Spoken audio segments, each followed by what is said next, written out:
Welcome. Happy Earth Day. Happy Earth Day. I will now call to order the regular scheduled Apex Town Council meeting for Tuesday, April 22nd, 2025. And we're going to transition right into the invocation. And tonight, we have some sad news. And we want to make a tribute to Samantha Milley. A heartbreaking tragedy has left a deep void in the lives of many in our community and beyond. We come together tonight in the morning as we grieve the loss of Samantha Milley, a junior at Apex High School and an amazing, well-respected member of the cheer and stunt team. On Friday night, Samantha's life was tragically cut short in a devastating car accident in Virginia. Samantha was known for her bright spirit, her compassion, and her boundless love for her family, her friends, and her school community. This evening, a candle will be illuminated in Samantha's honor and will remain lit throughout the duration of our meeting.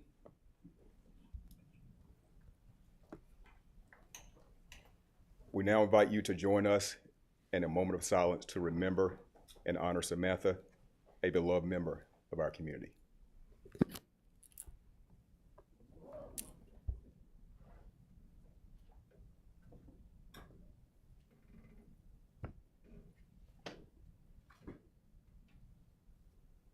Thank you. We ask that you keep the Milley family, the students and faculty at Apex High School, and all those impacted by this heartbreaking loss in your thoughts and prayers. If you're willing and able, please stand and join us for the Pledge of Allegiance.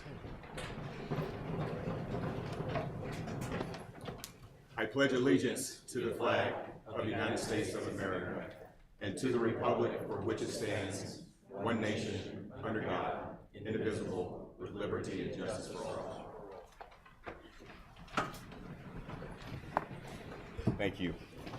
I do want to recognize special guests that are here tonight, our Apex Youth Council. Thanks for being here. A round of applause for our youth.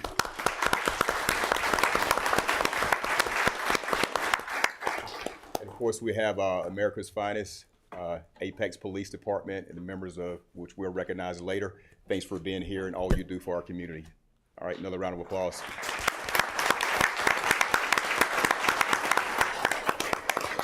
And of course, all of our town and Apex staff. There are many here. Stand up real quick. If you're a staff member of town of Apex, stand up, stand up, stand up. How about that?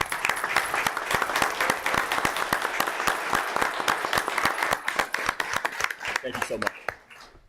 All right, we'll now move into the consent agenda. All consent agenda items are considered routine to be enacted by one motion. With the adoption of the consent agenda and without discussion, if a council member requests discussion of an item, the item may be removed from the consent agenda and considered separately.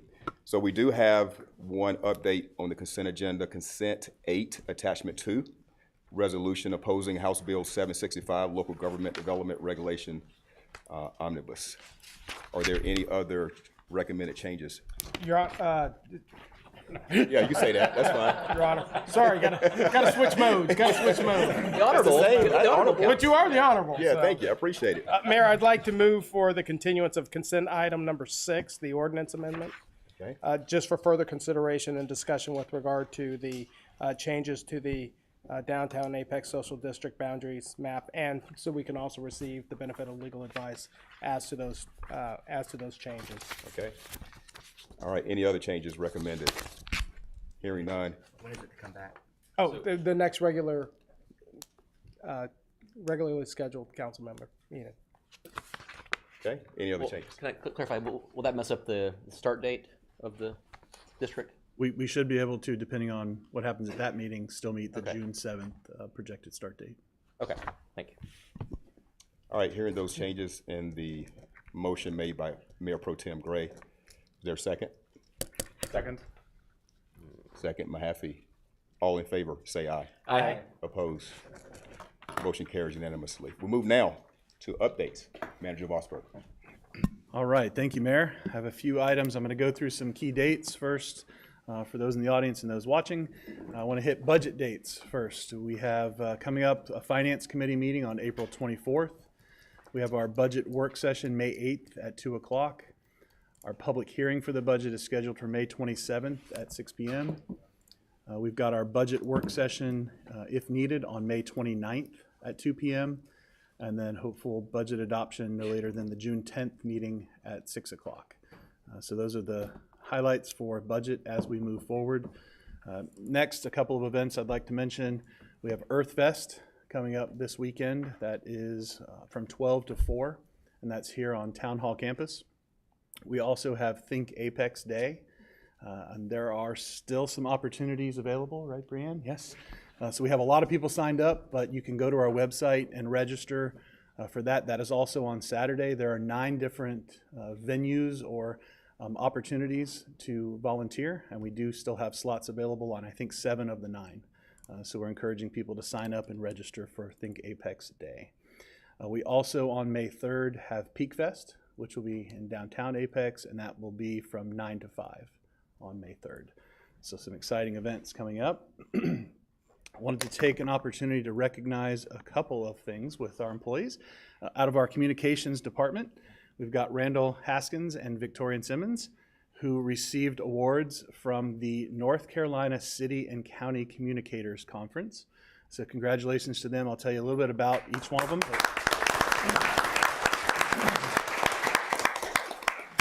Randall's award came for special programming video category, and this was for the 2024 carpool karaoke video. That was awesome. So great work there. And Victorian, hers related to social media posts and related to being deployed in Asheville as a PIO and assisting with the work there and some of her social media posts. So a tremendous victory for them on these. These are big, and what I learned about this is North Carolina and Minnesota, we kind of switch. They judge our awards for North Carolina, we judge theirs. So this is done by an independent group from another state, and they were able to come away with 2 of those awards and represent Apex. So awesome work to our communications team on that.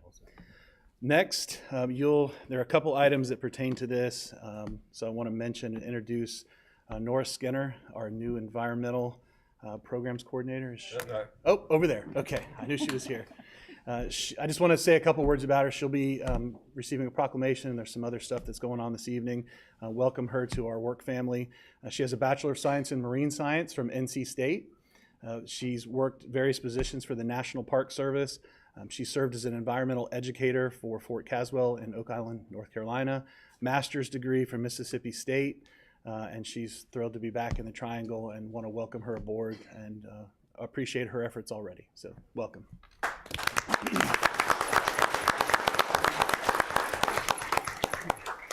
All right, the last thing I have is a utility billing update.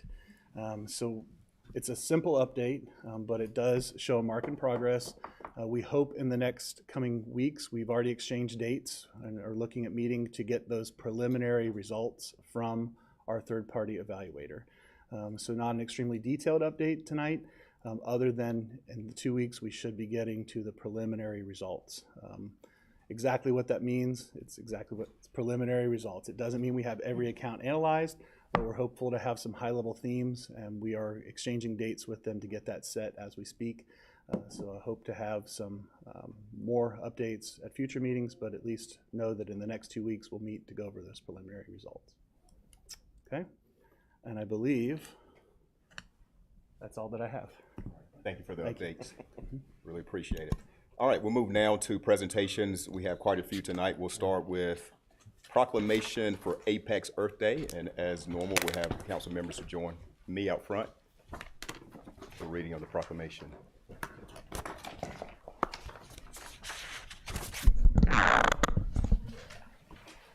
Thank you. I was like, uh-oh. That's my contribution. Coming out.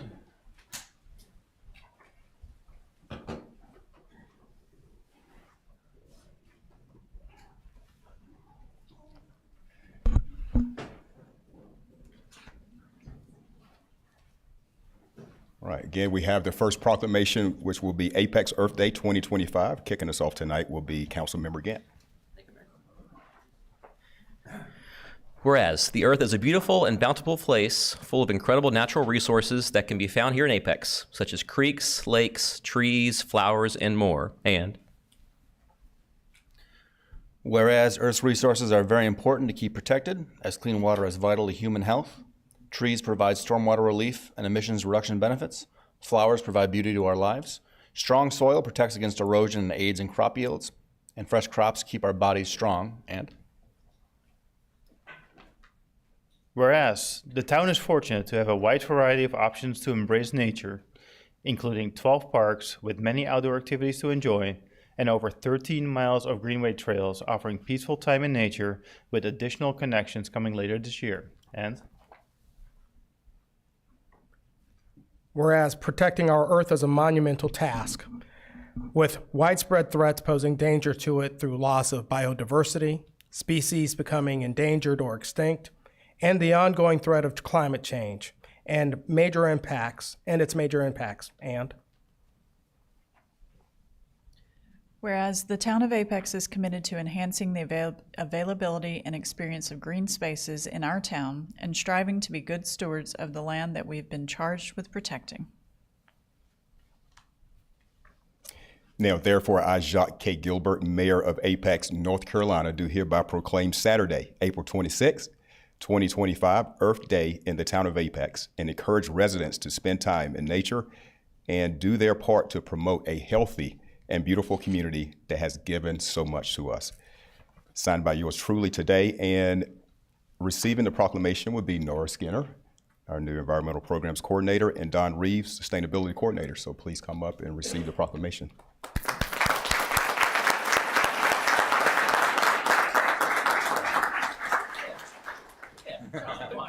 I'll let you shake hands that way.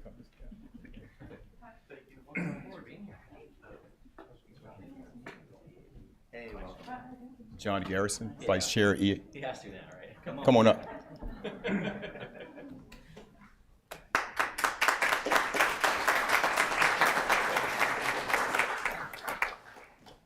Thanks for all you did. Y'all want to stand in the middle? Take it. Oh, there's one row for this one. It's so small. Come on. You stand over here. I'm standing. Squeeze in just a little bit.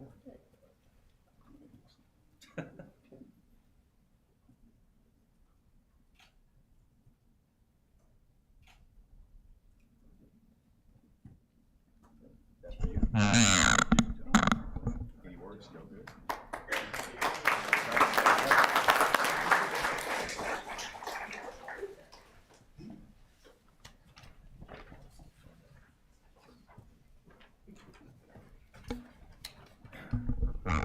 Okay, our next proclamation will be Civilian Law Enforcement Professionals Week 2025. And start us off, Councilwoman Killingsworth. Whereas civilian law enforcement professionals are essential contributors to the success of the Apex Police Department and to the safety of the residents in our town, and whereas these employees handle vital functions of the police department, including outreach, public relations, administration, records management, evidence and equipment management, victim advocacy, crisis counseling, crime analysis, accreditation, policy compliance, and much more. And whereas the work of these professionals often goes unnoticed, but required advanced expertise in many areas such as communications, project management, criminal justice systems, community service and engagement, and more, and whereas our civilian law enforcement professionals routinely demonstrate immense professionalism, commitment to their role, calmness under pressure, and compassion as they support and contribute to law enforcement operations, and whereas the town of Apex is proud to have a great group of individuals whose work helps to maintain the safety and security of our town and its people. Now, therefore, I, Jacques K. Gilbert, Mayor of Apex, North Carolina, do hereby proclaim the week of April 20th through April 26, 2025, Civilian Law Enforcement Professionals Week in the town of Apex, and commend these men and women for their incredibly important service to our town. Signed today by yours truly, and receiving a proclamation will be our very own Police Chief, Ryan Johansson, along with civilian law enforcement professionals that I've had the honor and pleasure to work with in my career. So please come up and receive this proclamation for you. Thank you.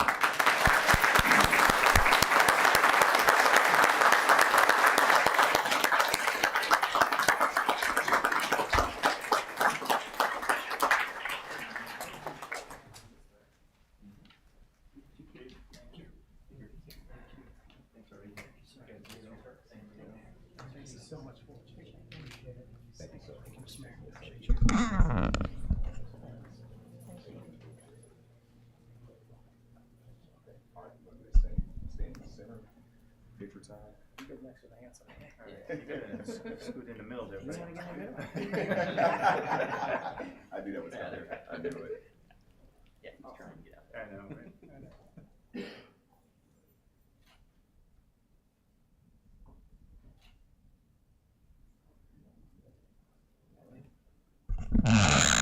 Thank you so much.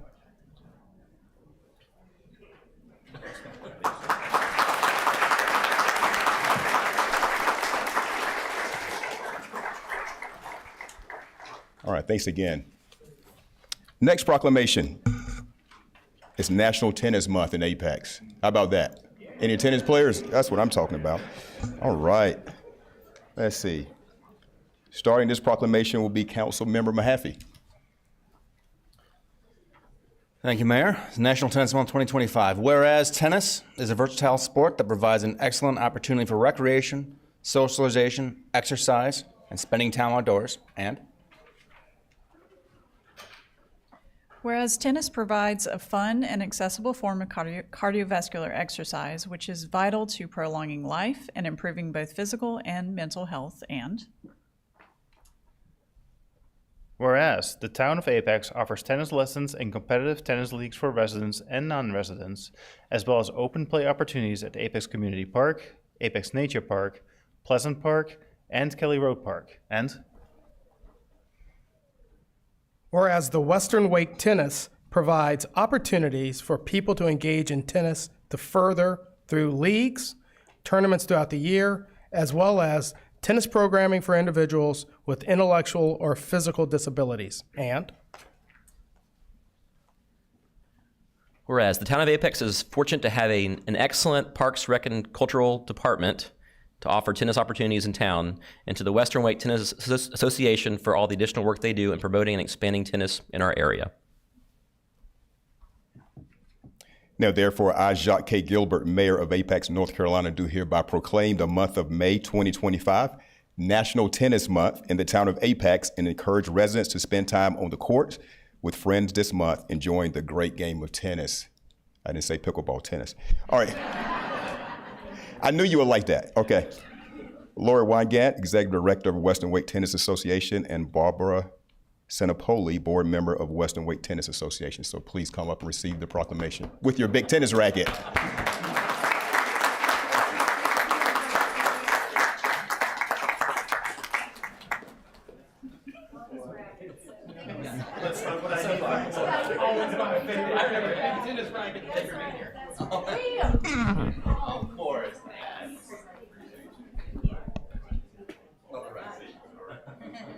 Okay, how about we have you hold it? Yeah. Can I hold it? Can I? There we go. There you go.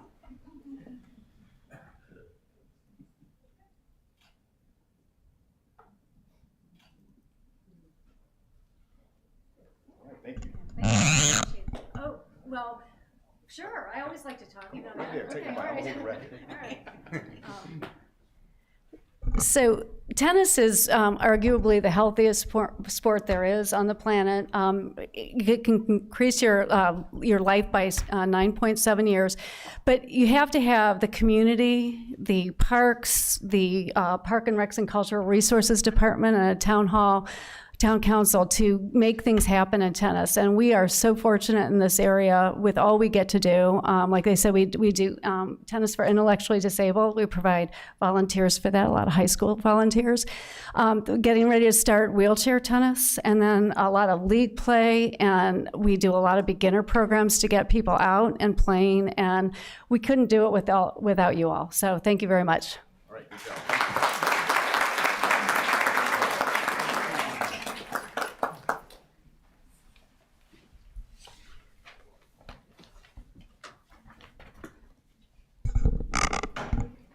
Our next proclamation is Public Service Recognition Week, Sunday, May 4th through Saturday, May 10th. And kicking us off would be Council Member Zigerman. Public Service Recognition Week 2025. Whereas the town of Apex employs more than 600 civil servants who work diligently to provide exceptional service to our more than 80,000 residents. And Whereas town employees provide immense value to the town through their knowledge, dedication to their role, and compassion for their community. And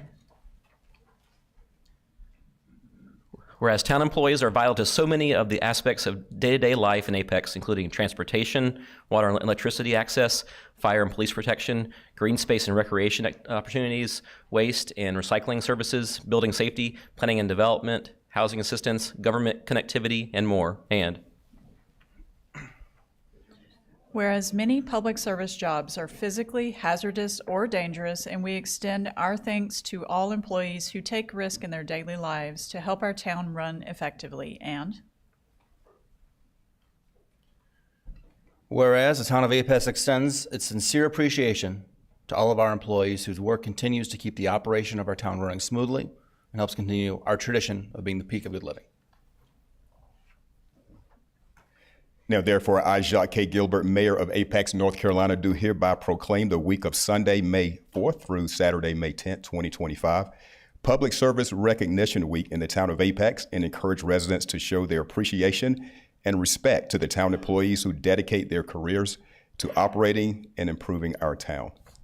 And receiving the proclamation is quite a few people. So we got Michael Deaton, Director. Oops, I'm sorry. Hold on, I'm too far down. Hold on. You can accept it too. All right. Members of our new employee extension team, all right, are you here? Okay, come on up. All right.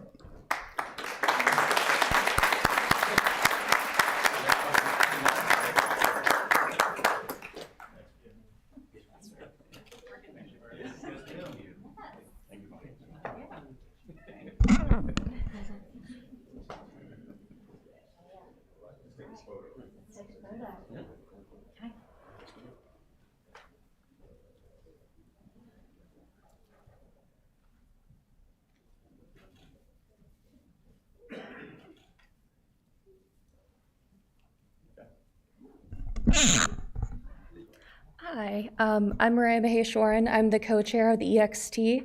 I just wanted to introduce our group because it is a newly formed group. We are the Employee Extension Team, and our goal is just to give a voice to all employees. Currently, we have 30 members from most town departments, and we look forward to seeing what work we have in the next year. Some things we're focusing on are just creating a space where people can share ideas among departments, employee recognition, and also getting feedback that we can give to council and to town leadership.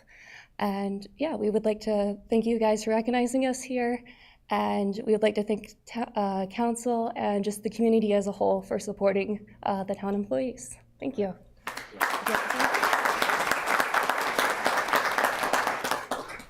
I'm going to say just one quick thing. I just want to recognize the co-chairs of this team, who is Mariah and Josh Killian, who could not be here tonight. I just want to express my thank you and gratitude. They not only are in this leadership role, but also are doing their daily duties as their jobs. She works in the budget, so we know how busy that is, and Josh works in the planning department. So not only are they, we're coming together with the employee extension team, but they're also doing a lot of work in their daily activity duties. So just want to recognize that, and they're doing such a great job leading this team. So thank you. All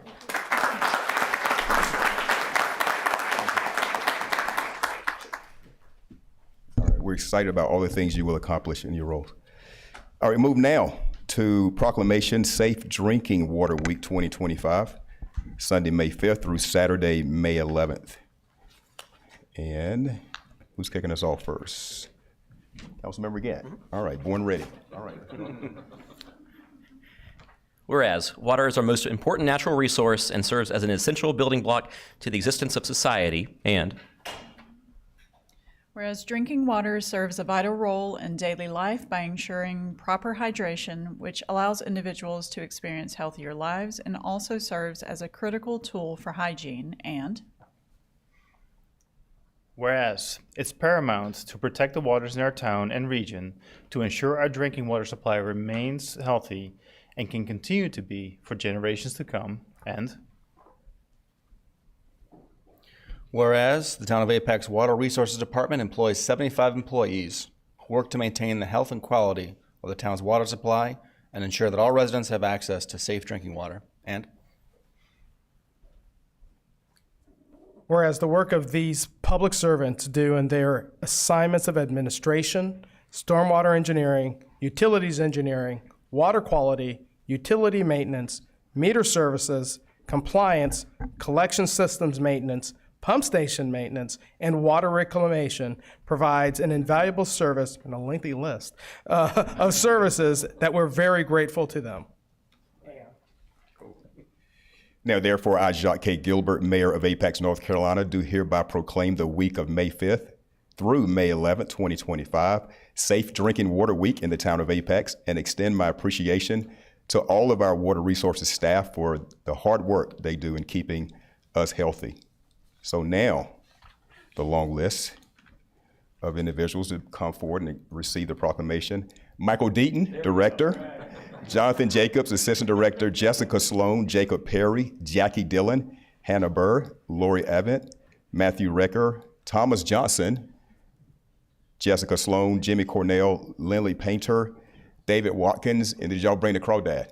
You gonna bring him? Okay. Come on up, receive the proclamation. All right.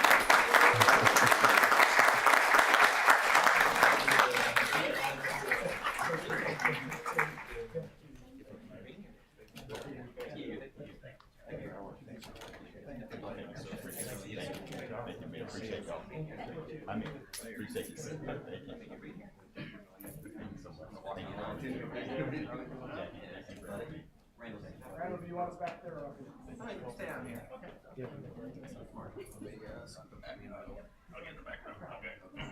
But I do need everybody to shift this way just a little bit. Somehow we got off center. It's a little heavy on this side. Can we get it? Yeah, thank you. Inside. Step back just a little bit.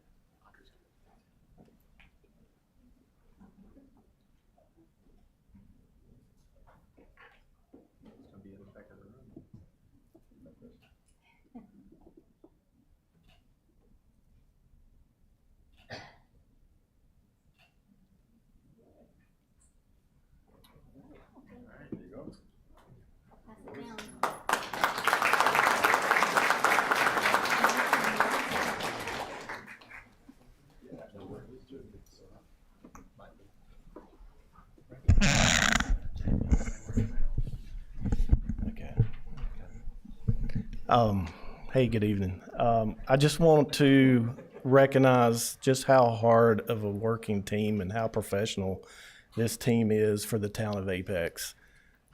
It's an honor, it's a privilege to work beside them day to day. The work that they do, as the Drinking Water Week proclamation says, is of utmost importance. And we all work together. Some of us work in the erosion control program, some of us work in pump stations, some of us work with fats, oils, and grease and backflow compliance, and I'm missing a ton that Councilman Gray mentioned, but you know, it's all important what we do. It all impacts a valuable resource like Jordan Lake, which we get our water supply from. So all these programs that we implement and enforce go to protecting that drinking water quality that's so vital. So I appreciate all that they do, and I believe the town of Apex would too. So thank you.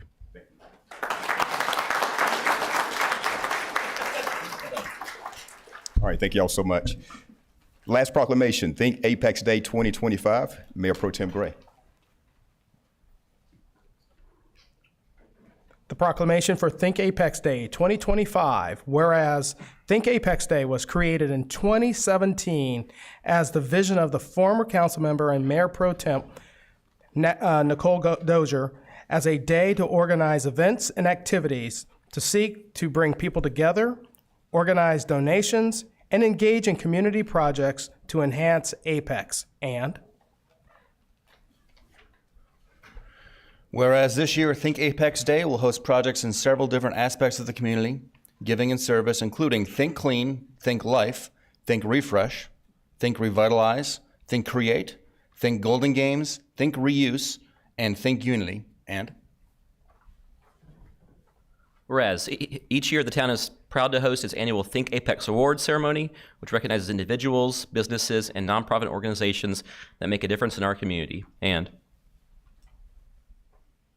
whereas the top thinkers for the Think Apex Awards in 2025 were Johnny Strickland, Lune Spark, Fiesta Christiana Mission Congregation, and Sunita Singh, with honorable mentions going to Jeff Hastings, Positively Apex, Triple T Foundation, and Jade Allen. And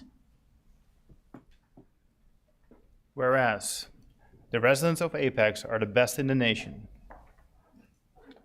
Just drop the mic. Drop the mic. Like that. And we are proud to be home to individuals who are so full of creativity, compassion, knowledge, and unwavering love for our town. Now, therefore, I, Jacques K. Gilbert, Mayor of Apex, North Carolina, the best place to live in America, do hereby proclaim Saturday, April 26, 2025, Think Apex Day in the town of Apex, and call upon residents to consider joining a project occurring on Think Apex Day, reminding each of us that there is nothing we can't accomplish when we work together. And receiving a proclamation will be Breanne Gill, Community Engagement Manager, and Jimmy Torres, Community Engagement Specialist. So come up. And Marlon Newman. Okay.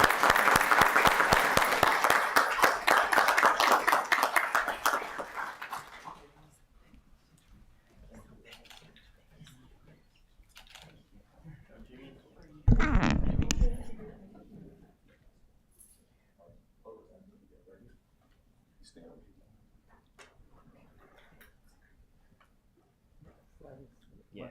Okay. Just whoever.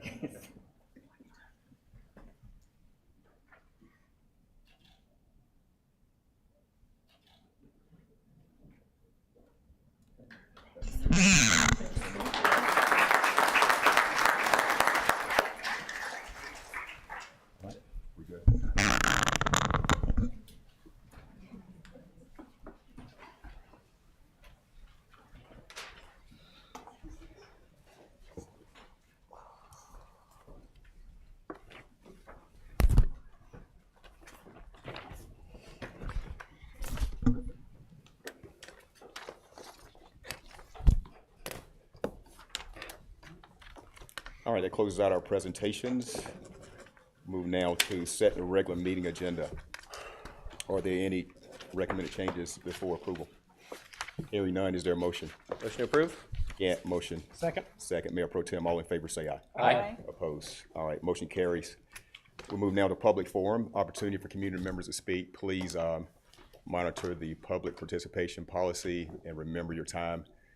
And as the clerk is bringing around the sign-up sheet, please remember to say your name and address when speaking. So we'll go ahead and get started. Jessica Nance and Marina Gallagher. Thank you for being here. Good evening, Mayor, council members, and staff. My name is Jessica Nance. I live at 600 Bladestone Court, right down the street. With the other housing advocates who are joining me tonight, please raise their hands. Thanks. I'm concerned about the lack of affordable housing choices here in Apex. I believe solving this problem requires that elected officials, town staff, and community members collaborate on creative approaches to increase housing choices that are affordable for all low to moderate income households. That is, households with annual incomes of less than $30,000 and up to 80% of the area median income, which is 2024 was $98,000 for a family of four. You'll hear in a moment from my dear friend Marina about her family's abrupt departure from their home in Ukraine, devastated by war, to their life with my family in Apex for 2.5 years. Her story includes the struggle to find their own home, one that they could afford, close to their kids' schools, they have 2 kids, their jobs, which are local here, and their support network. After you hear her story, we ask you to consider the following. As elected officials, you have the responsibility and the power to make change. Ask for your leadership in this effort in 4 key ways. The first, building socioeconomic equity into the 2025 Affordable Housing Plan by requiring and ensuring that those who need affordable housing are the primary residents providing input into the plan. So you can recognize that there may be loss of trust between lower income residents and town officials and take steps to rebuild that trust. Move community engagement sessions into the communities most affected. Give power to their voices. Back up their input with direct allocation of funding. And give power, the second is consider affordable housing as a core value in all zoning, planning, and policy actions. Make all decisions with this in mind. Will it help or will it hurt in moving the needle for affordable housing? Third, set aside additional funding to support increased affordable housing choices. Funding that's directly and 100% dedicated to increasing the number of units affordable for households making 80% of AMI and below. And lastly, ensure more integrated affordable housing, not clustering small units and affordable housing in targeted neighborhoods and segregated apartment complexes. Thank you so much. And now I'm pleased to introduce you to my dear friend, Marina. Hello, my name is Marina Galaka. I live 2414 Pecan Ridgeway, Apex. I'm from Ukraine, from the eastern part of Ukraine, from a beautiful city, Kharkiv, which is situated only 20 miles from a Russian border. Life there was beautiful. People there know how to love, help, how to be good friends, and they just know how to live a good, happy life. My family never was planning to move to another countries or to another cities. We were just happy to be at home. But one morning, 3 years ago in February, my husband woke me up around 4 a.m. telling me that Russia started the war, that there was explosions all over the city, and that I don't have time to process this. We need to leave. My son was sleeping in another room. He was 9 years old. His backpack was all ready for school with homework done. My daughter was 2, she was sleeping too, so we had to wake them up early. I didn't have time to pack all the stuff. We had some toys, some clothes, and we left. We had a car, so we started driving west. Just the goal was to drive far from the Russia border. So we ended up in Czech Republic, and we stayed there with some friends for a month. When one of my friends contacted me, her name is Laura, she lives in Raleigh. I met her in my college year in Ukraine when I was doing orphanage ministry in Ukraine. She came with a mission trip, so I haven't seen her for 15 years, and she contacted me in Facebook and telling me that please take your family and come to my house and we will figure it out, we will help you. And it was a very hard decision to make, to travel so far from home, but she was the only one who offered me this, and this is what we did. And it's hard to believe, but we landed in Raleigh on April 22nd, like today, 3 years ago. So I met my friend's husband, who is a 5th grade teacher, and Laura used to work in church, and they have 2 girls. Their house is not big, but they open door, and me, my husband, and 2 kids, we started living there. And we started to take care about our paperwork. We need our driver license and work permits, and we realized that it's not that easy. It took my husband 6 months to get his work permit, and only in October he started working. So it took us some time to figure things out. And of course, we couldn't live with my friend for a very long time, and we were very grateful for what she did, and we started looking for opportunities and to rent something. And I'm not talking about a house, but maybe about a condo apartment. But very quickly we understood that we can't afford it, no way. And my husband, until he was waiting for his work permit, he started working as an electrician assistant just to have money for groceries, and it really helped us. So it was pretty desperate time because we couldn't see any future and what can we do, how we can stay here. We have kids, we need school, we need life for them. So then it happened, and through friends, Jessica's family heard about us, and without meeting us in person, they just offered us to live with them. And we lived with them for 2 years and 2 months. And last summer, we were ready to move from Jessica, and we started to rent our own place in Apex. Without her help, I honestly don't see a good ending of our story, because with all the effort, with all the desire, unfortunately, sometimes the things in life are too complicated. So what she has done was priceless, and I am forever thankful for that.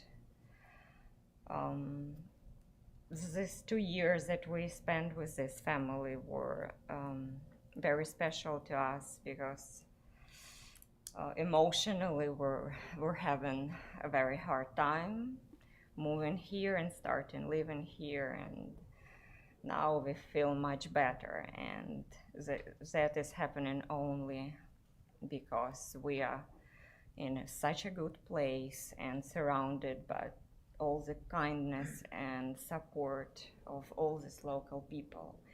And thank you so much for this opportunity. I have to speak, and one more time, I really want to thank Jessica for what she has done for me, and I want to thank you all, this wonderful community of Apex, for all your kindness and all your support towards my family. We feel it every day. And of course, there is no place like home, but if you can't live at home, you better live in the most wonderful place to live in America, as you said, little town of Apex. Thank you. Thank you. Thank you.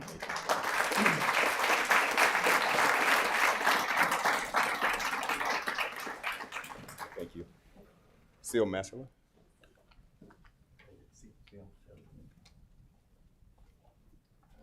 Two bad knees, give me a minute. Take your time. Take your time. You're good. Not bad.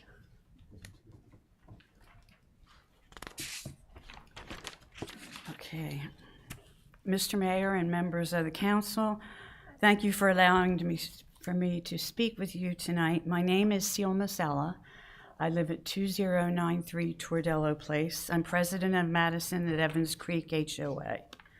I have a lot to say with a small amount of time, so hold on. We're a small community of 39 homes and 4 very large SCMs, or ponds. I'll refer to them as ponds. 2 of them are bioretention ponds, which are very expensive to maintain and to repair. They have a filtration system installed about 2 feet down, made of specifically sized stones and sand, and which needs to be replaced every 20 plus years. The price 2 years ago that we were given was $70,000 a pond. Our residents pay dues of $1,000 a year per home. We have no amenities, no club, not even a park bench to sit on. Our entire budget goes toward necessities like ponds, pond maintenance, landscaping, and bills. The builder started the ponds in 2015. In 2019, we started engaging with town water resources with regard to ponds which had not been approved yet. For a long time, they were extremely cooperative in answering all of our questions. Because of the financial burden of 4 ponds for 39 homes, we wanted to be sure that each pond was in the best condition possible when it was turned over to us. We had an engineering inspection done on all the ponds at our expense, so we know their condition. The inspection revealed that there were slopes that were too soft in each pond, but bioretention pond number 2, which is the first picture on your packet, had especially weak slopes. This means they were not built correctly and would likely not hold up. Rebuilding them is very expensive. All of the ponds had slopes that were steeper than the approved design plans designated. We gave our inspection report to Water Resources and the builder to make them aware. I'm not sure what difference it made because in late 2020, the town inspected and passed all the ponds. We were there. The inspection was what I would consider negligent at best, and I shared that with them. Prior to the inspection, the builder's design engineer had to fill out forms called as-built supplements, in which he personally certified that all slopes were built according to Apex standards. We knew they were not. Fortunately, the approval process dictated that the builder needed us to sign off on slopes that were steeper than the plans showed, so we refused and the approval process was not finalized. The builder would have to correct the steepness of the slopes. Our concerns regarding soft slopes led us to the decision to do geotechnical testing of a few of the questionable slopes at our expense, and it was expensive. That's those big tubes that they put down into the slope and bring it all up and take it to the lab to analyze. We tested 9 spots. I have more time, right? Testing showed that the slopes did not have the right soil, the right compaction, were not built according to state and local standards. Proof positive that they were bad. We shared with the town and the builder. The town said that the builder's engineer certified them, so they weren't really interested in our testing. Fast forward to today. 3 ponds have recently been completed and approved. They're much better than they were when we first encountered them. Bioretention Pond 2 still needs to be rebuilt. Given that it was all built by the same construction company, we are suspect of the integrity of the rest of the pond. That was all background for our main complaint.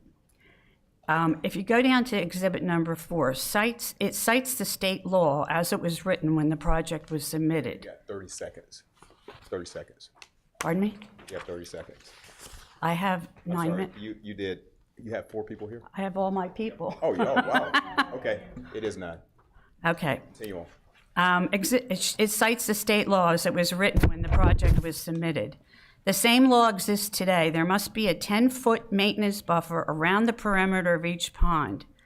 As indicated in the law, which is cited on your packet, that perimeter maintenance buffer must be included in the original drawings. If you look at drawing, which is number 2, it's not there. The wetlands weren't shown as required either, but that would have opened up another whole bucket of worms. So none of our ponds have the required buffer. I think you'll agree that the state law was not paid attention to. We not only don't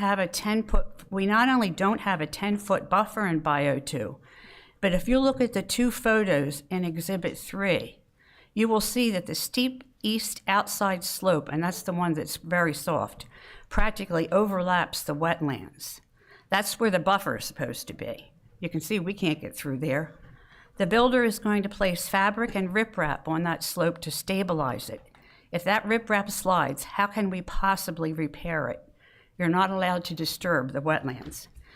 Given what we know about bioretention pond number 2, we are very concerned about what's going to be handed over to us. If there are required repairs in that pond and we need large or heavy equipment to make them, we do not have the required buffer to do the job. We are told by our landscapers and our pond engineer that repairs where they really need that buffer will be much more expensive. It is incomprehensible that this association would be left in such a state of affairs. It violates the ordinance in Apex, the state regulations, and due to the presence of the wetlands, the Jordan watershed regulations, which requires a greater buffer than 10 feet. Look at exhibit number 2. That's a drawing of the pond. It's turned a different way than the picture is on the top. The pond should really be partially on lot 13 where there's a house. The town of Apex should be protecting their tax-paying residents. When I call the state-level agencies, they just say that Apex have to follow state laws and refer us back to the local agency. This HOA should not be penalized by being denied the protection of laws that provide a work buffer. The town allowed homes to be built where ponds should have been. Why should this association bear the burden of mistakes made by the town and the builder? We have to have an engineer certify that all ponds are in tip-top shape annually through a highly critical inspection process. How ironic that we are mandated to follow that requirement when we weren't protected by the requirements of the state of North Carolina. I'm asking this town council to please help us and use your voice to advocate on our behalf. If you look at Exhibit 2, you will see that there is an area north of the pond, which is to the right of the pond on the drawing, that is designated as RCA, a resource conservation area. I would ask you to help us have that area reclassified and have the pond reconfigured to allow us better access. If that's not feasible, then I ask your help to change the wording of the operations and maintenance agreement. And the last page of your packet has the cover sheet for that agreement, which we must follow as new owners. The town handed out that agreement, and the builder agreed to it. We had no input whatsoever. It designates us as 100% financially responsible for all violations and repairs in the ponds moving forward. That should not be the case where the repair is dependent on the absent buffer. Someone needs to share that burden of higher repair costs. This association honestly cannot afford to lay out money for expenses that are the fault of the town's inability to follow the rules of law. And on that diagram, do you see where the RCA is? It's north of the pond or right to the right of the pond. If you notice, going directly above the pond, actually, you can see it, it's a high slope here. There's a bunch of trees on the top. And there's a note that said those are RCA trees that need to remain there because you're not supposed to fiddle around with RCA trees. The builder actually has to remove those trees if we don't agree to that steep slope. So that leads me to believe that RCA can be reclassified in some way, shape, or form. Do you have any questions? First of all, is anybody going to help us? Well, maybe you can. This is a time for us to receive information from you. Pardon me? We're not giving any. I know. I'll be in touch, though. We'll be in touch with you. Okay. Do you have any questions about any of that? No questions at this time. No. Thank you so much. Okay. Thank you. Good night. All right. Beth Bland.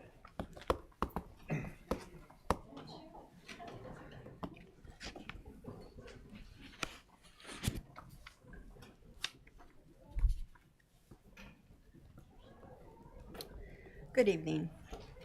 Beth Bland, 3724 Friendship Road in Apex. I've spoken out at previous council meetings concerning the information being shared out to the residents of Apex via the town council. You only share what you want the residents to know and not everything that has taken place. By admitting information, you are manipulating the residents of Apex who don't have time to fact check you or to educate themselves. So an example, today is Earth Day, and the town is celebrating with Earth Fest. This Saturday, the town is promoting a tree planting demonstration with members of TreeCap. I would like to point out the history of Apex TreeCap. It was a volunteer board of residents who advocated for Apex trees and enabled Apex to claim and promote Apex's designation as a Tree City USA. For those of you who don't know, the town council voted on December 17th, 2024 to officially dissolve Apex TreeCap. The volunteers were notified 2 days later. So despite the town council dissolving Apex TreeCap over 4 months ago, you have chosen to mislead the public by leaving the TreeCap webpage up on the town's website. And you're using the feel-good notion of a tree planting demonstration during Earth Fest, even though Apex TreeCap no longer exists. So it's an example of what you have chosen to omit. It seems rather pertinent to point this out on Earth Day. Thank you. Thank you for speaking tonight. Elizabeth Stitt.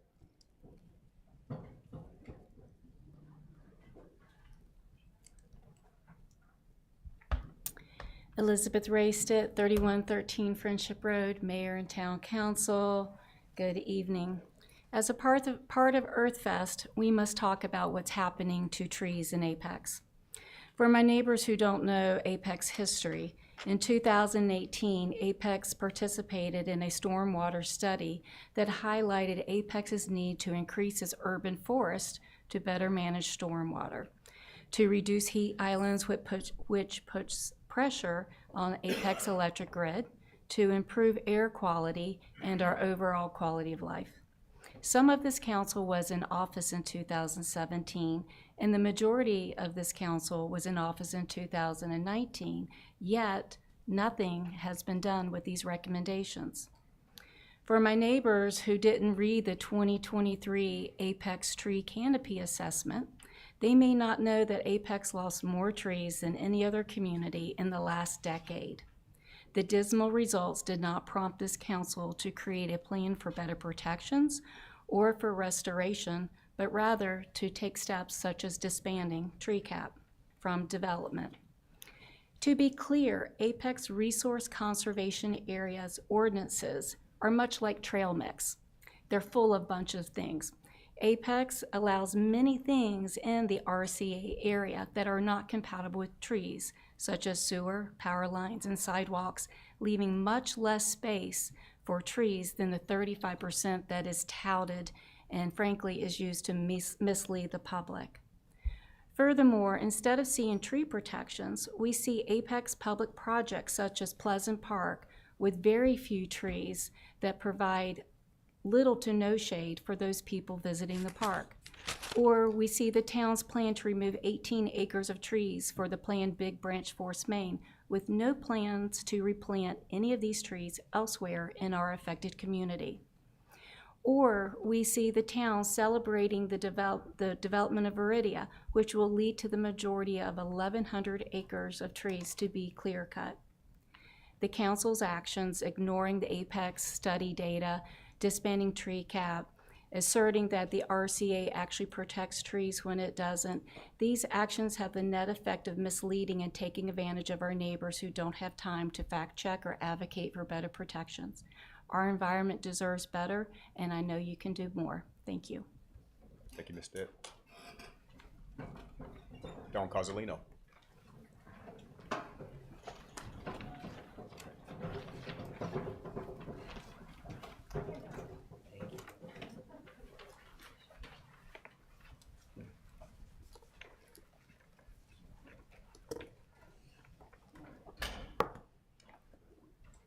Okay. Hi, Dawn Cozzolino, 3632 Bosco Road. Good evening, Mayor and Town Council. I want to first thank Jessica from Apex's Traffic Safety for providing me with the traffic impact analysis and answering all my questions. So thanks to her. I appreciate her help.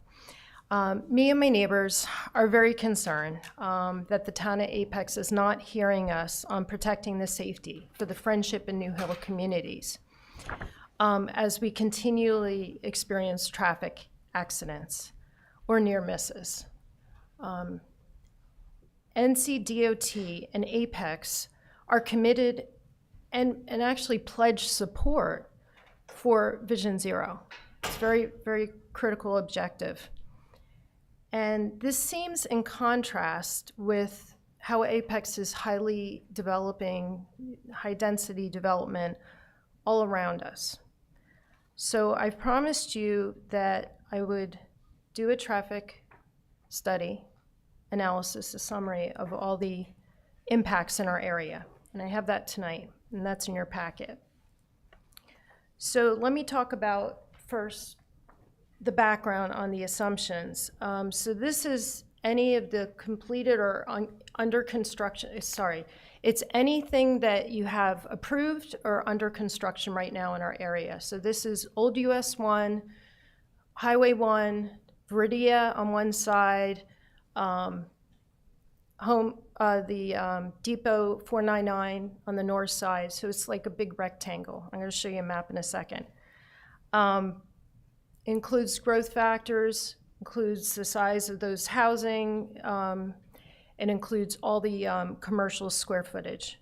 It also includes some discussion on service levels. And I will say that out of everyone I looked at, most of them were Fs at one approach, meaning it was unacceptable congestion, which would cause accidents, of course, risky driving, that kind of thing.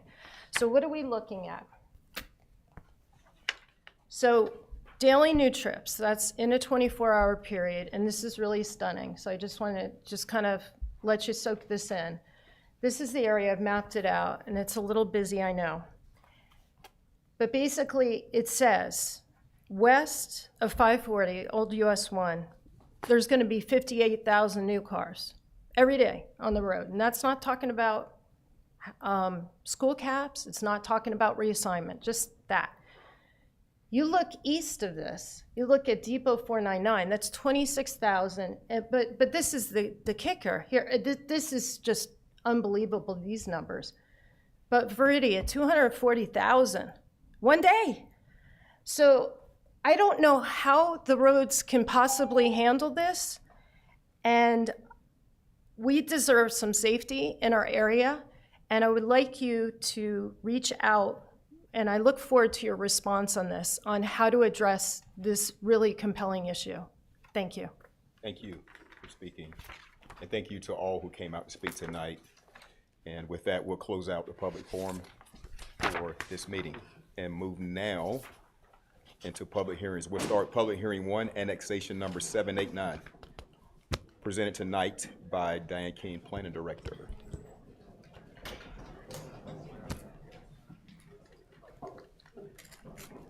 Good evening. So this annexation is located on Secluded Acres Road for the Chinese Christian Mission Church. It's 4.72 acres. We'll just show you the location, northern part of Apex. It's rocking.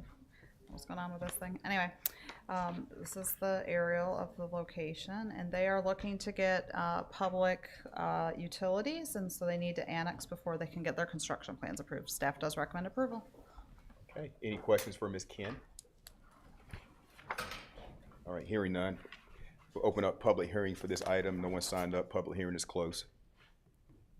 Back to council. Is there? I'll make a motion to approve. Motion Killingsworth. I'll second. Second, Zegerman. All in favor say aye. Aye. Opposed? All right, motion carries unanimously.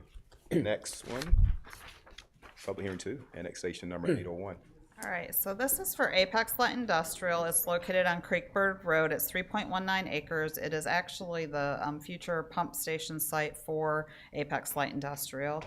They do need to be annexed in order to get their construction plans approved. We do recommend approval. All right, questions? Hearing none. We'll open up the public hearing. No one signed up to speak. Public hearing is closed. Back to council for a motion.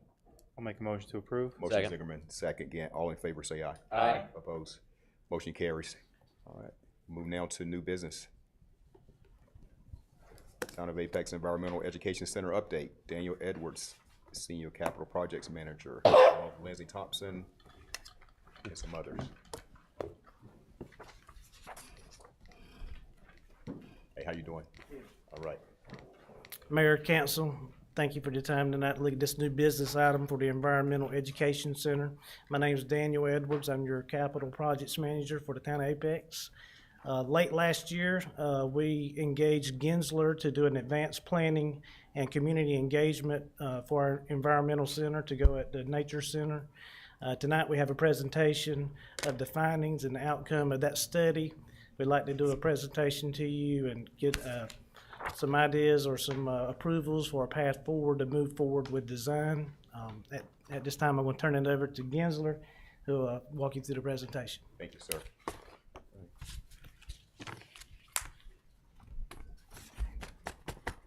Question, do we have 3 minutes? No, you got no. Okay. I was like, you gotta skip ahead. Okay. Okay, I'm Lindsay Breitschwer. I'm an architect and design director with Gensler.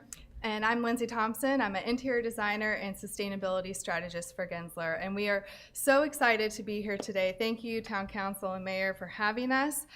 We are excited to share the current state of the Apex Environmental Education Center. So with that, we'll just kick it right off.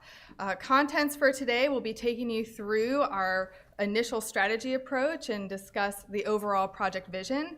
We will then go through site and concept, and then we will, the last section will be on the building concept, which will also include initial pricing and some alternates for your consideration. So project vision. For the discovery phase of this project, the Town of Apex engaged Gensler to help facilitate several engagements to develop the programmatic purpose of the Apex Environmental Education Center.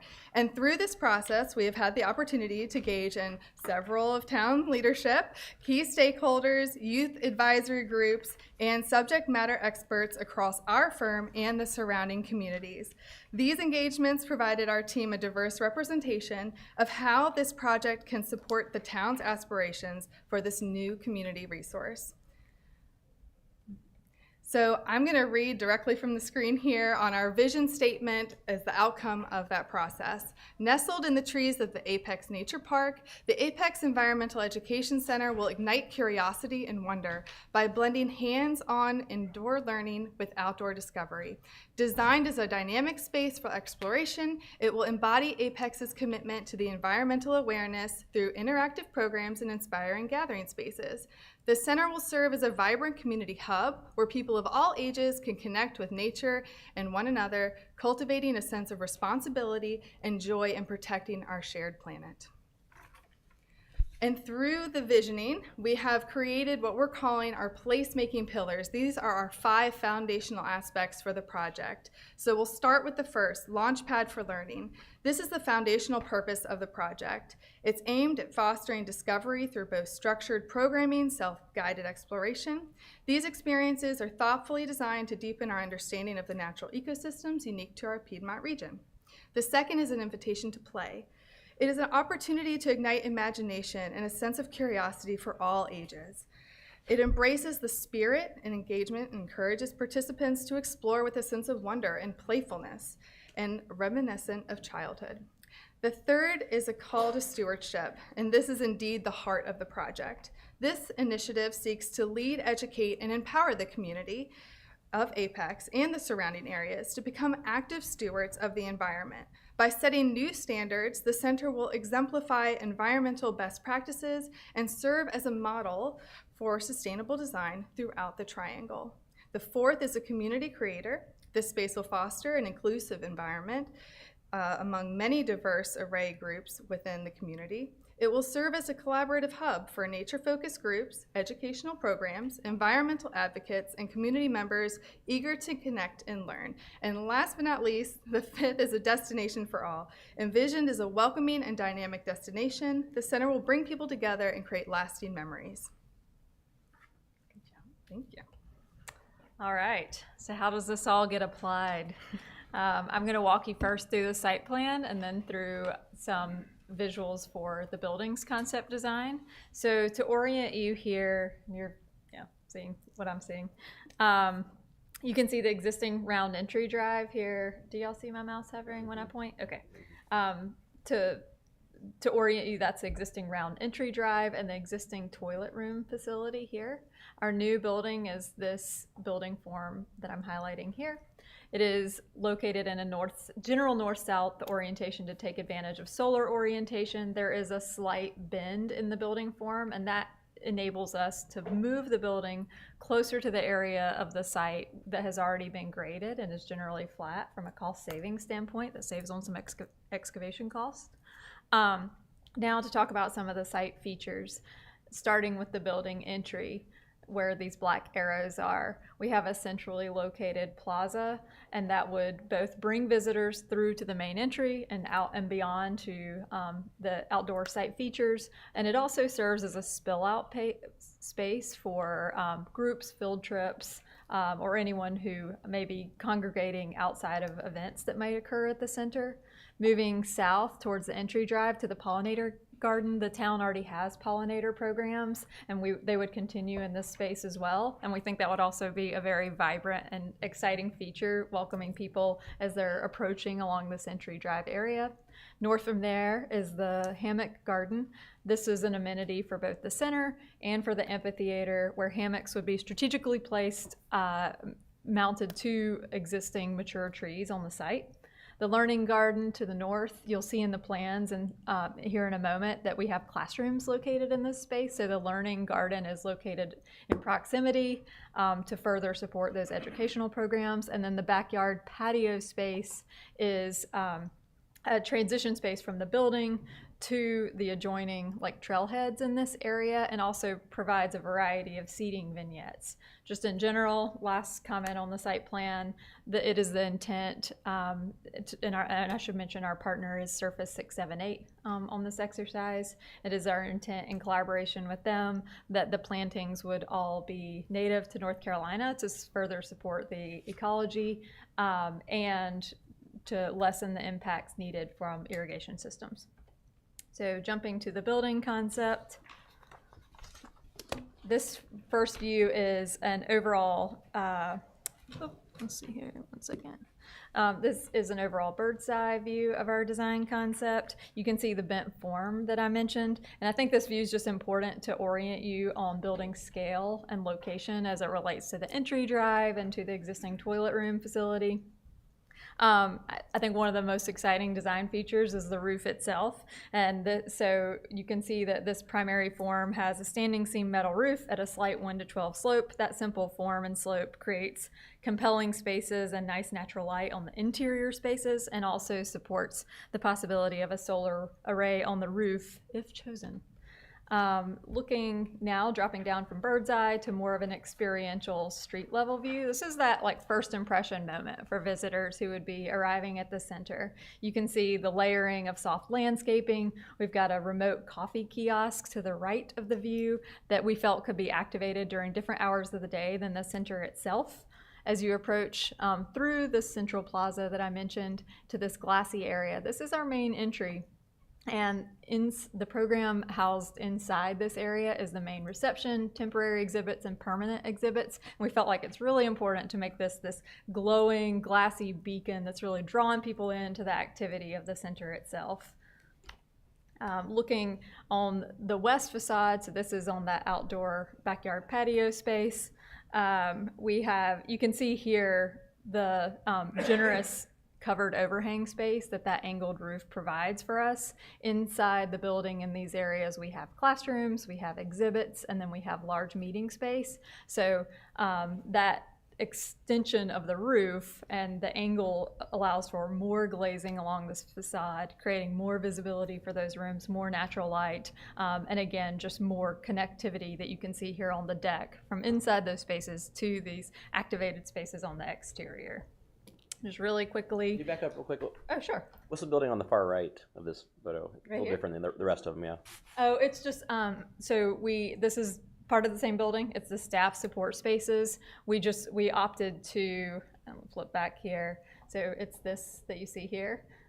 When we flip to the floor plan, you'll see that these are staff offices, and we really chose to focus more of the public-facing parts of the program under the higher roof form that would have exposed structure, and felt like it could be a good balance of proportion to lower the roof in that area, and also a cost savings on the structure itself by not extending over that area. Okay, thank you. Mm-hmm. Good question. Okay, so diving into the floor plan, we as you approach the main entry, these black arrows, you enter into this centralized, what we would view as kind of the heartbeat of the space. So like I said, this is the main reception, this is the temporary and permanent exhibits, and this is that interaction moment where we have a lot of social interaction and engagement with the exhibits. All of the spaces are connected by this green kind of spine of circulation where people would navigate to the north towards the learning spaces, or to the south towards the admin and support.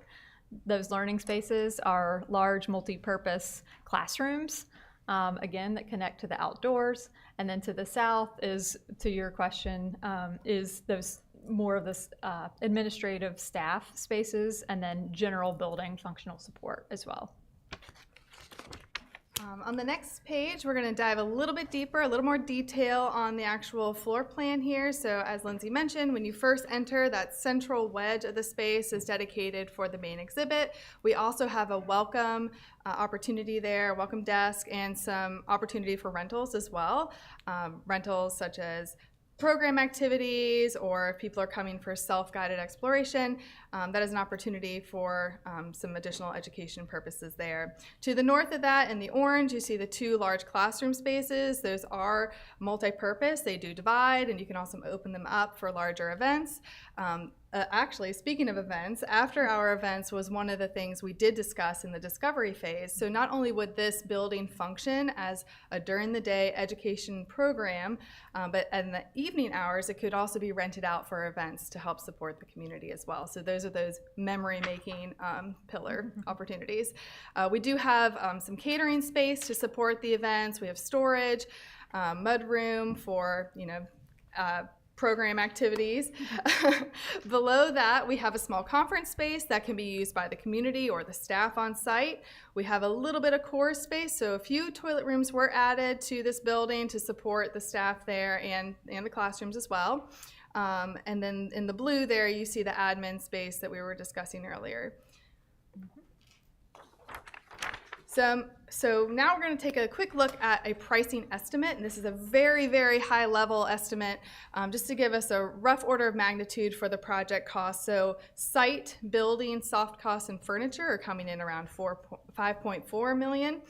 Below that, you'll see we have a few alternates broken out for consideration, knowing that this project is the focus of the project is around resilient efforts and strategies. We did want to showcase some of the strategies for the town's consideration.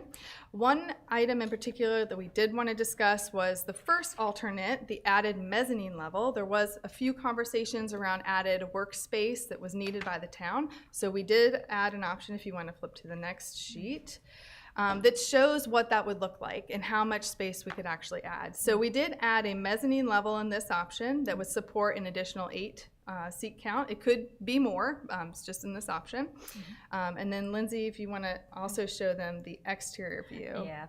We did quickly sketch out with our model a visual of just giving you a sense of scale of what, if we were to expand to a 2-story volume, what that could start to look like on the site. I think there's a lot of flexibility there. Maybe, currently we've raised the roof height on the entire volume as you see here, but I think we could be strategic in terms of the areas that we elect to raise for cost savings if needed.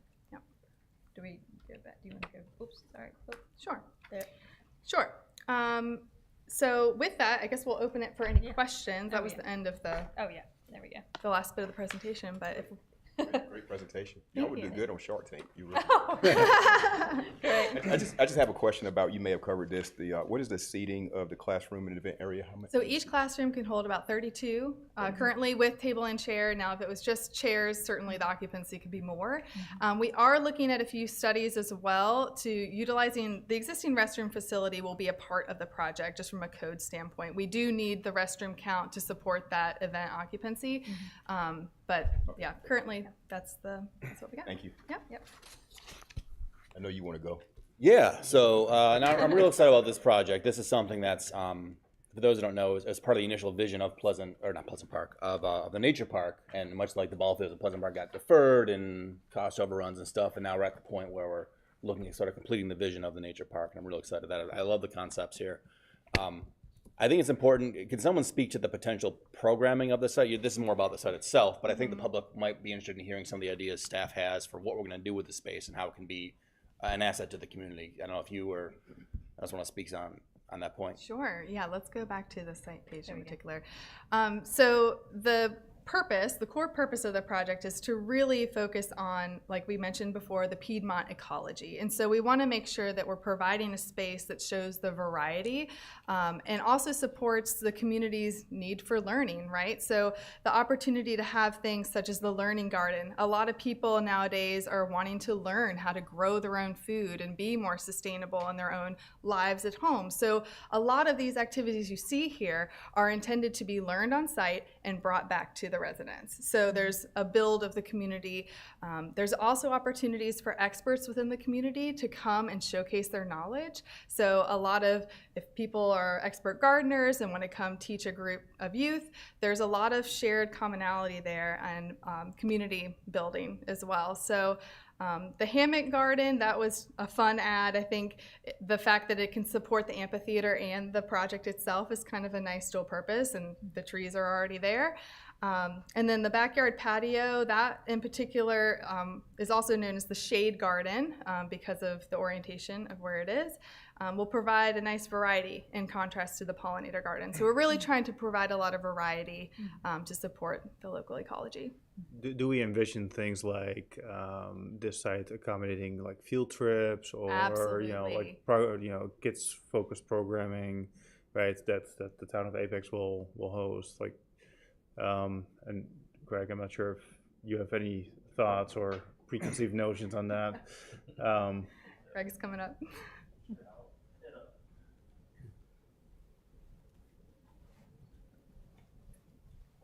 Good evening. Good evening.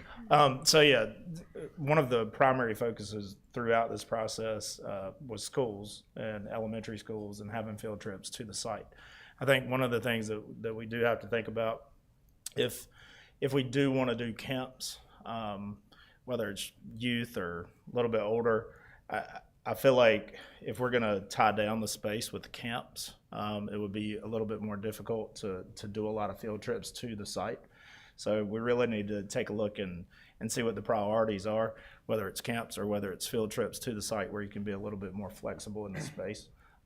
So I think it's really, where do we want to head with that? Once we have the space and kind of laid out and the decisions are made about what we will have available, I think, because we're running out of camp space at the community center. So I think we have to kind of take that into account as we're doing our programming. So, but yes, it's a primary goal to do trips, field trips, as well as if you did want to have camp space, we could do it periodically. So.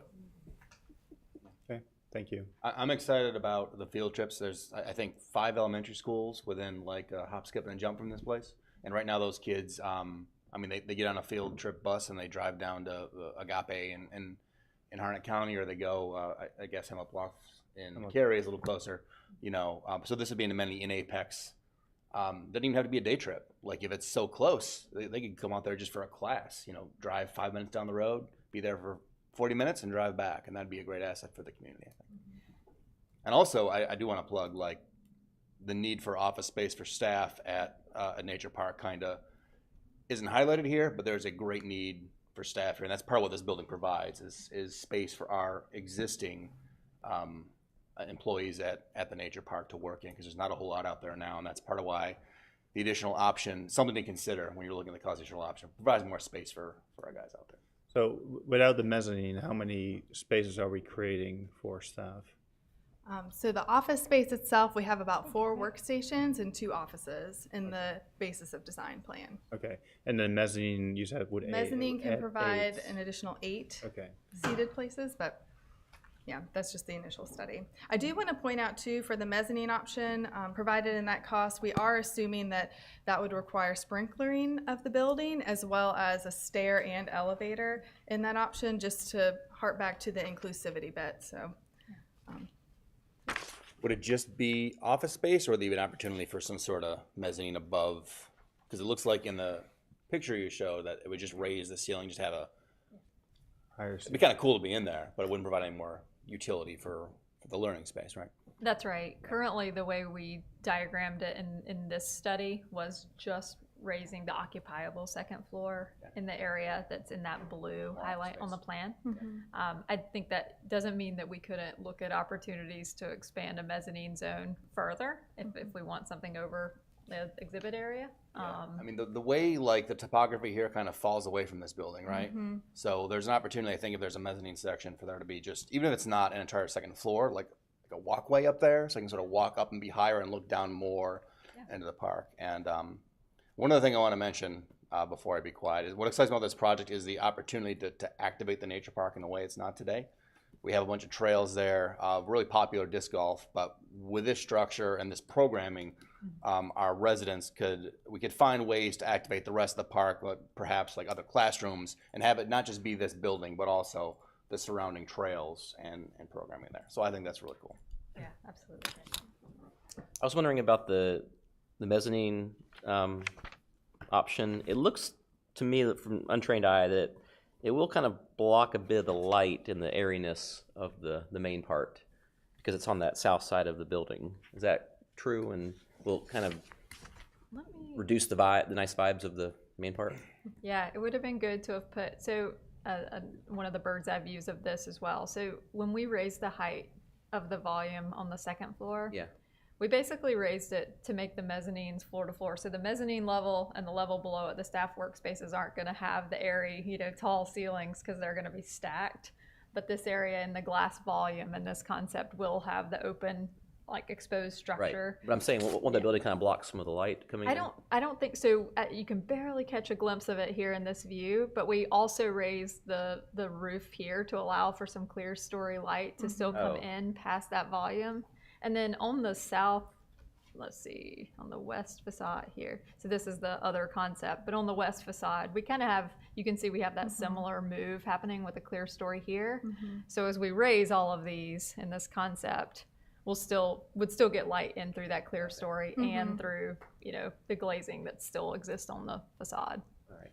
Is there an option to, instead of putting a mezzanine up and then basically raising the whole structure, to build out like at ground level, right? You seem to have some space back here. In this zone. Yeah, because so my main concern being like, so this view, right? Like you kind of like the welcoming view. I think by having a two-story structure there becomes a little bit less attractive to me. And so if there's an option to look for the additional space, because I do think we need more than 4 to 6 working spaces for staff. Kind of looking a little bit longer horizon here, right? So I do like the option of having another 8 workspaces here. But is there a way to configure that differently than simply raising the roof, right? Yeah, we can certainly study an option.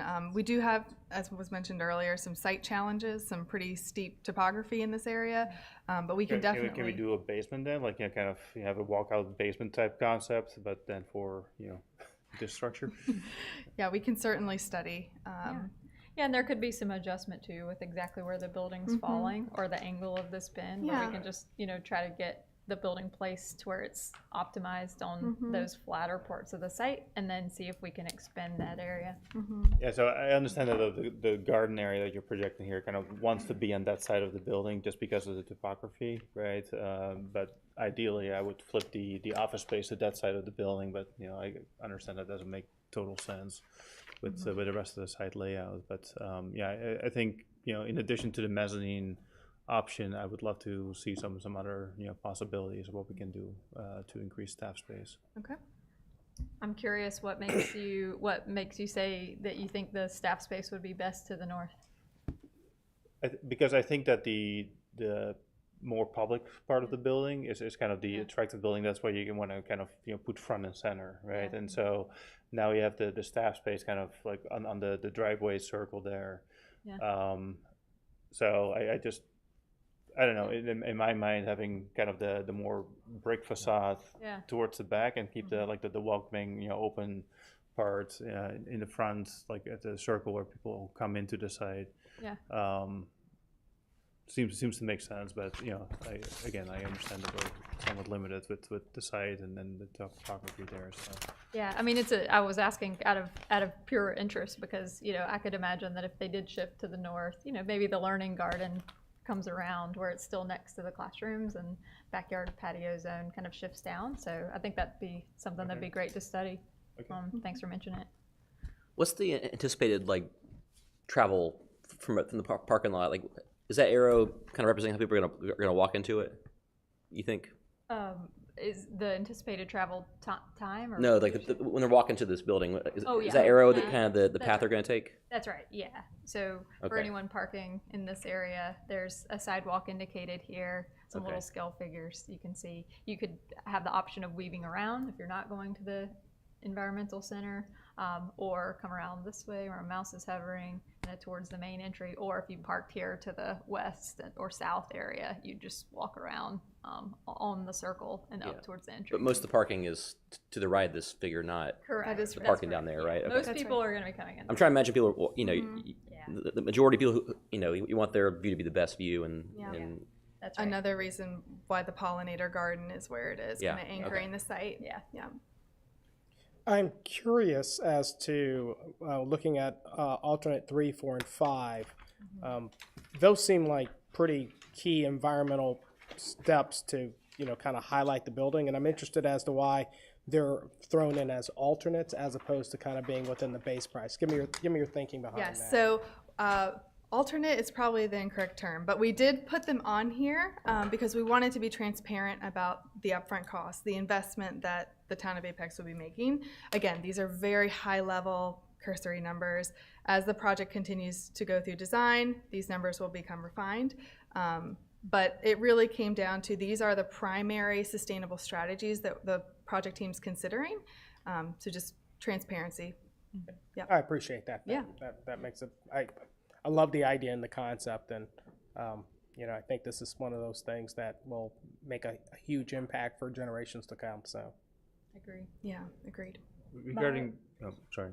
My biggest concern is going to be this. We're always going to need more office space for staff. We're always going to need more programming space for activities. There is no way we should even consider a one-level building here at all, period. Consider what? I'm sorry, what was your last point? There's no way we should consider a one-story building here at all. So including the programming space? Yes. Okay. Doubling the programming space, doubling the office space. I mean, the last time that we programmed a one-level building, we had to go back to scratch and rebuild the building because we needed more space on Mason Street. So it's just not feasible to even consider a one-level building. So. That's a good point, yeah. I think there's some interesting ideas to do basement space and add that level there. There's interesting ideas to go up, another level, just adding that on the top. I'm just, we will end up being back here saying we need more space regardless, so. Anybody else? One quick question about the kiosk, the coffee kiosk. I kind of like that idea to have some concession type amenity. What's the and maybe I'm getting way ahead of my skis here, but who would operate said kiosk? Like, would that be a town responsibility? Would that be like a third party that we contract with? Like, Craig is coming out of his chair, so it's like he's got opinions. I can foresee contracting that out. I don't think we would staff it ourselves. So it'd be really similar to what we do at Pleasant Park with contracting out the area in the field house. Right. So that's what I would foresee. Okay, appreciate that. Thank you. Right. Any other questions, input? Y'all did a great job. Sounds like all the sharks are still in. So, is there a motion to continue on with the design? Is there, what's the desired outcome here? Are we gonna add the features now? Do you want to give us an update on what your next steps would be and your takeaways? Yes. Yeah, I think our next step would be to continue working with team. Sounds like studying the, a future design development that's maximizing on the headcount potentially, if that's the direction we want to pursue, and the program space, which may mean increasing the square footage. I think we'd probably get an updated estimate if that's what we would want to see based on the development of the plan. And are 3, 4, and 5 meant to be decided at the time now, or can those be added in after the building's done? I think we could continue, in terms of when sequencing under construction they would be added? Is that Like, what you're asking? if they want to add 3, 4, and 5 later, can those be added later, or do they have to be done? Alternate number 4, geothermal, that would typically be recommended as a basis of design. Those systems going in initially before the building would go up is preferred. Solar array can be, we could create a building that is solar ready. That does not have to happen day one. We can certainly design with that in mind. And then the cistern, same with the cistern as well. We can design with that in mind, and it could be a future add for the learning garden. Okay. Yeah, I would certainly design with it in mind, right? Whether it's going to get added like on day one or maybe a future phase, but certainly the building should be ready for both. For 3 and 5. Yes. Yeah, I agree. I'm just going to add on to make sure it was clear. I think we do want to decide if we want to move forward with a design, because that would be our next agreement with Gensler. So if we're happy with this concept of the advanced planning phase, then what we would do is engage Gensler to give us a fee proposal for the design of the project. I would encourage my colleagues to just commit today to doing the options, because I think we saw with the example of the Electric Operations Center, it'll be a thing, like left to another study, another contractor for something that we think, especially for this sort of project, really feels appropriate. I'll also add to the cost, like we don't have the numbers here, but there's a payback period for a solar array. We've talked about it before, 10 years, 15 years. Same thing for geothermal. I don't know what it'll be, but these are things that'll actually lower longer term costs. Yeah, the payback time, I think, would be important. Like, number 4, I'm not sure how much that one's going to be. So, yeah, if it's like 50 years, then it's probably not worth doing. But if it's 20 or 10, maybe it is. Sound like Mr. Stone has some good information to present. I got a thought. Okay, let's go. So where we are right now, so what I've heard this evening, we really don't have a design that you're settled on. So what we need to do next is we need to maximize the space. That's going to be tied back to the parking. So at some point, we're not putting a parking deck out there. That kind of blow the whole idea of a nature park, I think. So we got the parking that we have. We need to look at that parking and maximize the building and the space and the use based on that, because the last thing we want to do is overbuild and not be able to utilize the space because we don't have the parking. So I think we need to look at to Ms. Killingsworth's point, look at maximizing the space for both staff and public use. We'll see what that looks like. We can bring that back to you. We'll have a bigger number cost-wise. For all of these alternates, these are things as far as the coffee, the solar array, those are things that we would include in the design and do when we bid the project, which is well over a year out. Those would all be add alternates, or what I would suggest to be add alternates, so that we can then pick and choose once we get the bids in a year out, and we can decide then what we have the funds and what you want to build. And we will have the numbers at that time. Right now, these are just best guesses. I'm sure they're great, but at the end of the day, we're talking about a year away. We're not good at estimating in this current environment next week, much less a year from now. Colleagues, if I could recommend we make the motion as identified on the cover sheet, which was a potential motion to move forward with programming and design of the town's environmental education center. Would that satisfy what we need to do today? Can I ask a clarifying question? I think we need to come back, we need to work with our design team and come up with this ultimate space, right? And then come back and we'll give you basically a design memorandum that says, here's a single story option that maximizes the light, the open space, kind of like what you see over Wake County Modell and that center. And then what we would have with a 2-story, maximizing the parking and everything that we have there, because that will change the feel inside the building. It will change the feel. It won't be the same. And then we can give you that information and give you the cost, because at the end of the day, cost is going to play a part. And then we can take your direction at that point on what we want to design. Because once we move into design phase, we want to be designing the product that we want. Right. We do not want to change the design once we start that. That leads to a lot of chaos and a lot of expense that we would avoid. So we'll give you this other option. So considering all that, right, how much time does the team need to come back with a alternate recommendation, right? Because I think the motion is going to be to continue at a future date, right? I don't want to kind of set a timeline for that. And then at that point, we can go make the decision to go design. Yeah, but is the question for a motion? Do we need a motion? I mean, this was an update. Right. Yeah. We don't have. Okay, so there's no. Looking for direction on design, but I know what we need. Okay. Okay. Can I ask real quick about the parking? And is the parking related to the requirements related to the square footage, or is it the use? Because more programming space is different than office space for parking, I would think. It will be both. It's both. Okay. It will be both, because obviously if you have multiple spaces for students to come in, you've got to have places for buses to park. Yeah. Okay. Right now, I don't think we have bus parking out there, so that's going to take some spaces. So we need to kind of look at that and then look at the spaces to have, because then for having staff, we got planning has requirements for that space, right, for the office space. So we will look at that in the ultimate plan.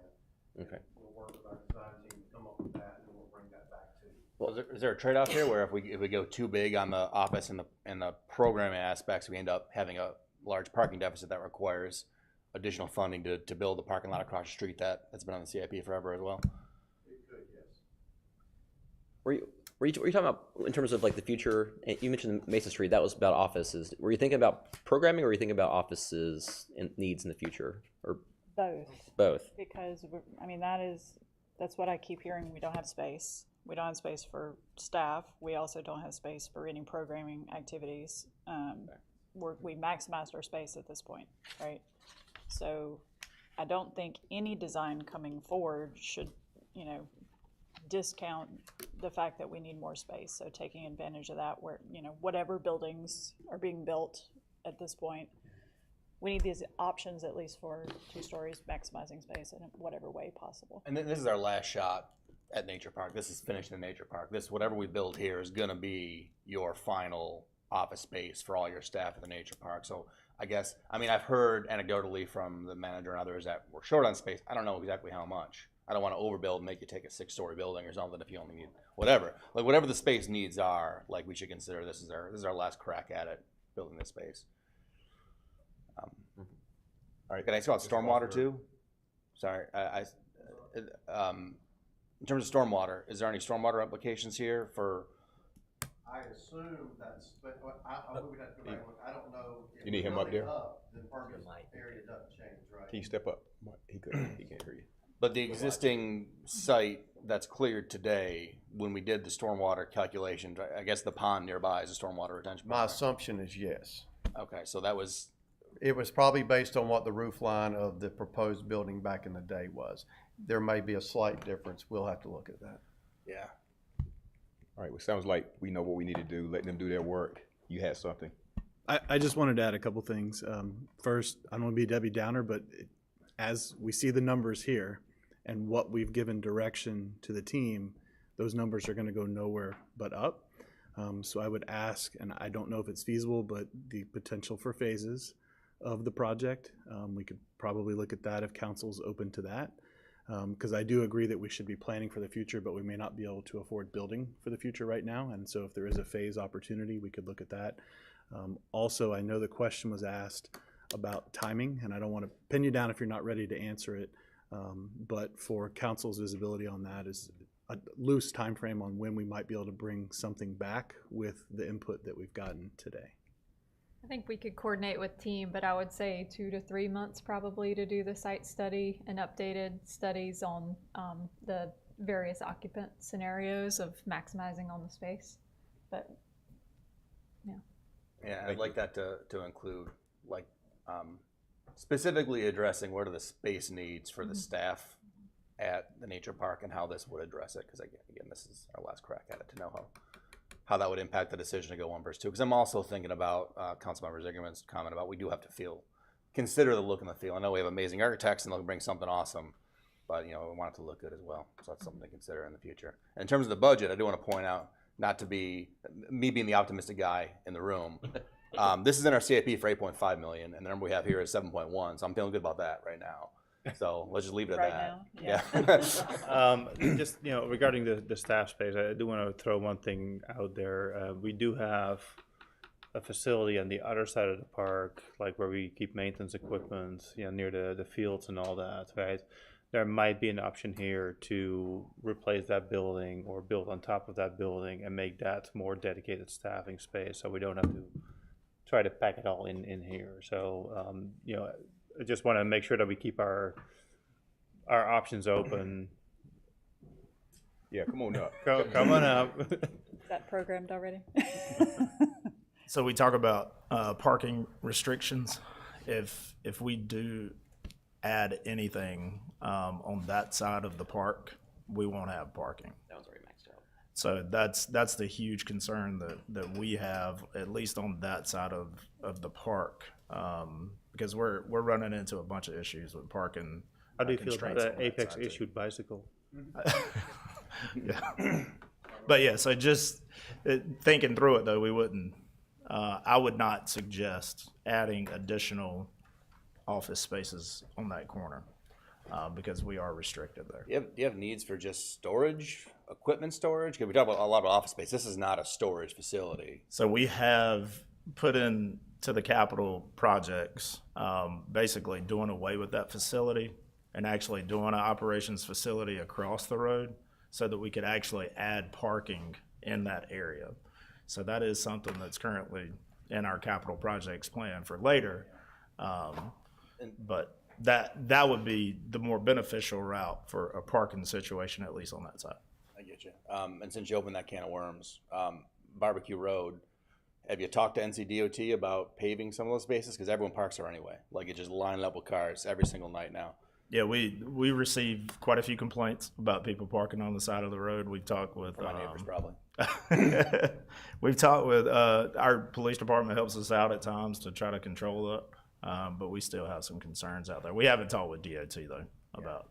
Well, I think the issue is it feels sort of haphazard now. People are just parking on the grass, whereas if I don't know what DOT's rules about parking along the roads are, but you can imagine actually paving an area where people could ankle in or something. And I don't. That would be something probably Russell would have to get involved with on that end of things because that is a pretty high speed road through there too.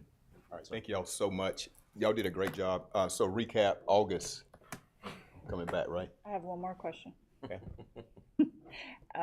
And I have a purpose for this question specifically. So the restroom facilities at this place, single occupancy, multiple occupancy? They're single occupant, but they're oversized for family use. Okay, thank you. Okay. Thank y'all so much. Thank you. Thank you. See you in August or sometime in August, maybe? Okay. Okay, all right. Thank you so much. Thank you. Thanks. Appreciate y'all. All right. Motion to go into closed session for the 3 items listed. Mayor Pro Tem, motion. Second, Killingsworth. All in favor, say aye. Aye. Opposed? All right, motion carries. We're going to closed session.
All right, any business?